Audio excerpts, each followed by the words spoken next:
Yeah, so thank you very much for the invitation. I'm Lorraine Whitmarsh from Cardiff University School of Psychology. And so this was the question that, thank you Julia for the slide. To what extent does individual responsibility have a role in mitigating climate change? Okay, so at one level, and this is sort of being relatively in the spirit of trying to be provocative, completely, 100%. And at the risk of sounding a bit like Margaret Thatcher, what else is there apart from individuals? So there are individual consumers, and from a consumption perspective, and I think there are other people here who've done work on looking at greenhouse gases from a consumption perspective, we could attribute 100% of the UK's emissions to individual consumers. So in terms, that's you and I, so the way that we heat and light our homes, the way that we use appliances, the way we travel, the goods and services that we produce.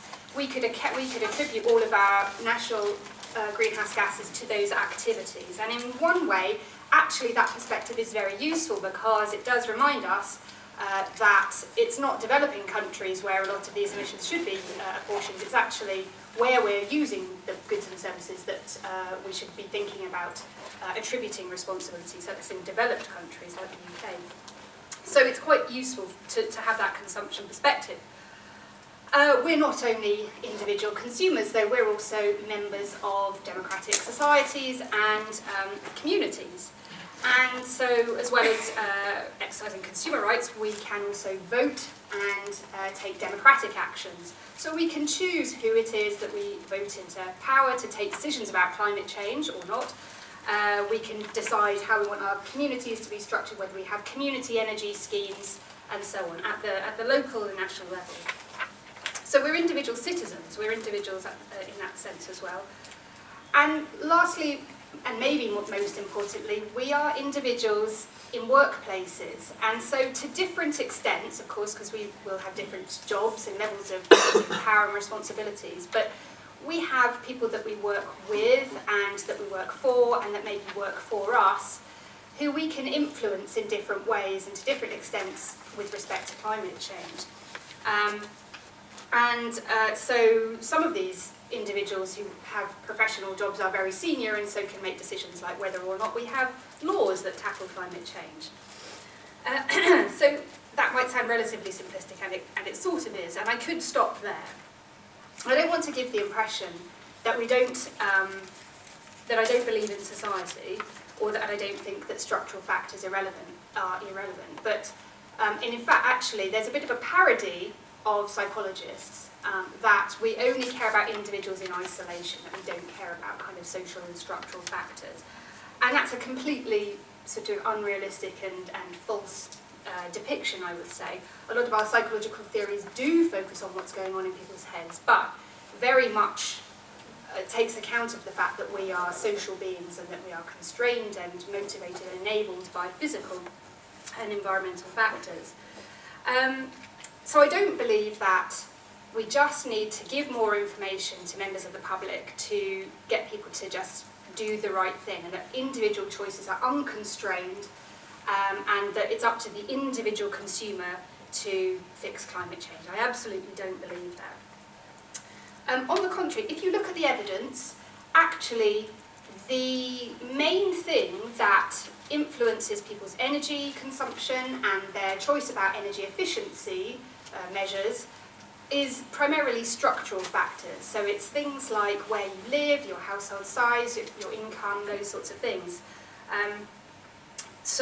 Actually a lot of the, so car use is higher in rural areas than it is in urban areas because there's little public transport. Homeowners and larger households tend to install insulation to try and cut energy bills because maybe they have more money to invest. And energy use is really highly correlated with income. So all of these kind of structural factors are really well known about.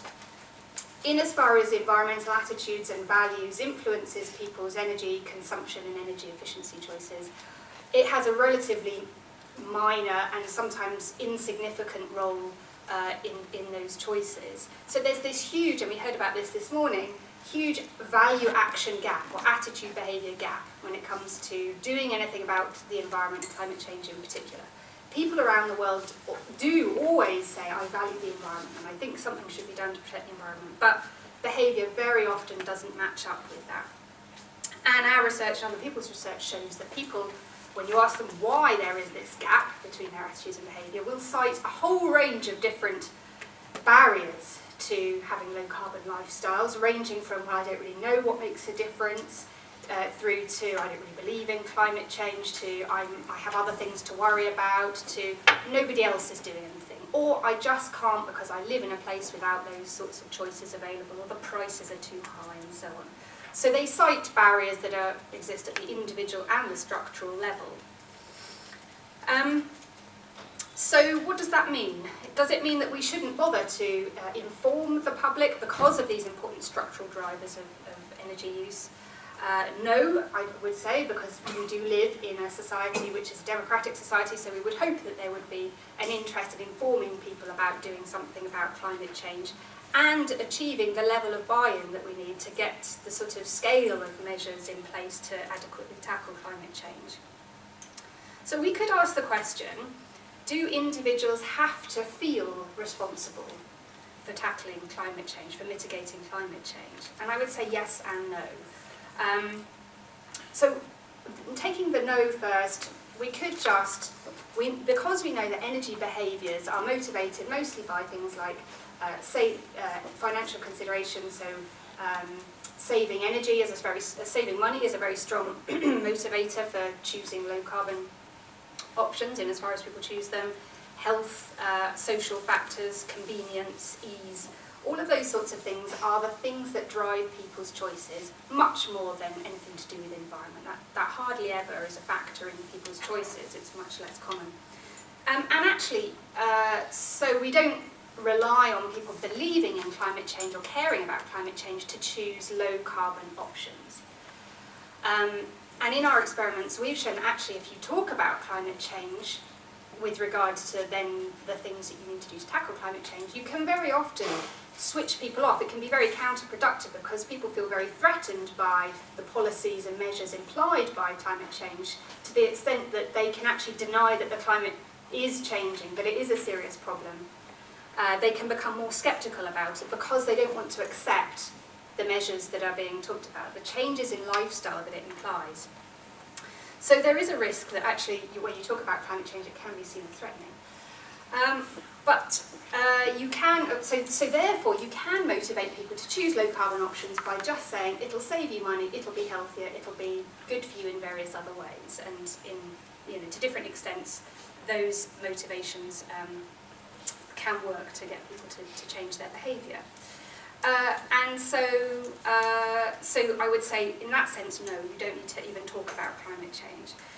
But there is a yes, in that if we want to get people to exercise their rights as citizens as well as consumers, so take the sort of public sphere action as well as private sphere action to address climate change, of course we need to talk about climate change, and we need people and individuals to understand their role in terms of the responsibilities. We need to get people to vote in certain ways, to lobby businesses, policymakers, particularly at the local level, I would say. And again, linking to some of the discussion this morning about transport, there are going to be changes and benefits experienced, particularly at the local level, if we can get people to understand why they might need a congestion charge in their area. Not only from a climate change perspective, but because of all the co-benefits that were mentioned as well. So better air quality, lower obesity, those sorts of benefits that might come with that sort of measure. That's the sort of argument which you might win people around and get buy-in at that level. So I think, in summary, yes, 100%, individual responsibility is absolutely critical. And we don't necessarily need to always talk about climate change to get people to do the right thing, but I think particularly when we're talking about these kind of political things, then yes, we do. Okay, that's